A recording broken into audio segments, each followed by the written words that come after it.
Hi, my name is Michael and this is Christian, and we're here to talk to you today about some supply chain and play some Topgolf. So, yeah. Zoom in on what?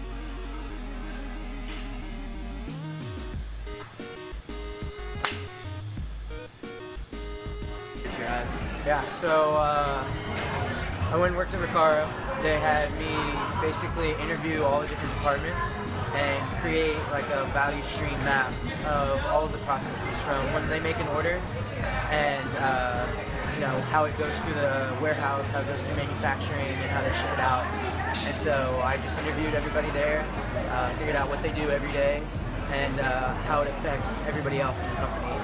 And so I put that together at the end and gave a presentation to all the directors. And so they took notes, took all my stuff into consideration, and did that for the whole summer.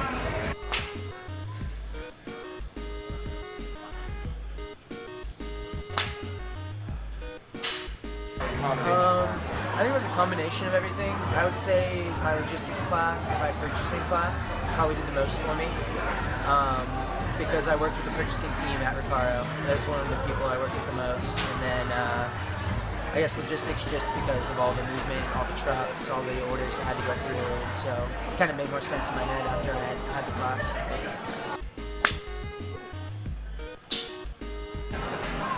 Okay, yeah, so after I had done it, that was more of like a purchasing and like operations role. And actually what it made me do is realize that that's not exactly what I wanted to do. And I wanted to lean more towards consulting. Because, I mean, like I said earlier, I loved the problem solving, not the, you know, figuring out what's going on kind of thing. So it made more sense now to move in a little different direction and stay in supply chain for sure.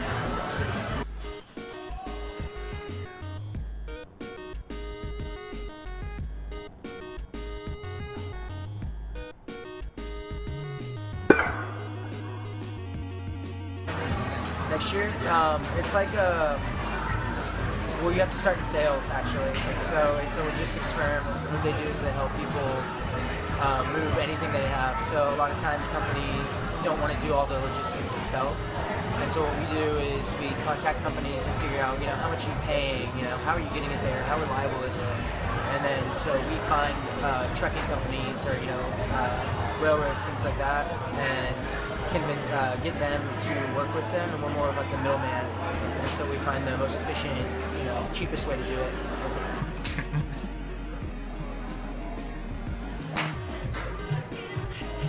Yeah.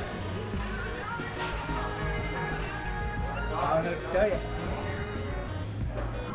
Welcome, top golfers. Are you playing the Dell 15th Ball Challenge today? Select the top. It just surprised me how unorganized a successful company can be. It was actually pretty surprising how much people didn't know about what went on in this one location. There were people that would just make decisions and have no idea how it affected other people at all. And so I'd be sitting down with one of the directors, interviewing him, and I was talking with some of the people we worked with as well, and I let them know, like, okay, well, when you do this, all of this happens. And they were stunned. They were like, I had no idea that me making this little mistake was going to cause so much trouble. And it helped a lot, actually. They use my flowchart almost every day.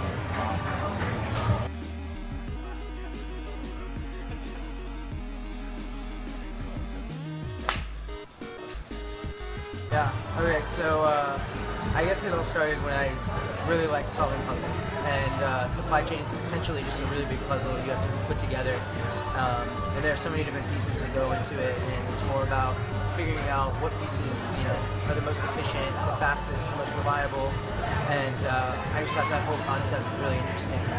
And so once I kind of found out I want to do business, and then I was like, all right, now what? And then I realized supply chain is just like that, like a puzzle, and so it just kind of made sense, and I jumped right into it.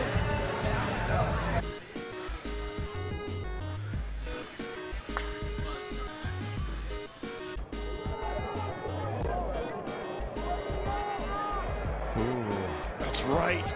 Oh. And that's water. And just like that, 5 shots gone.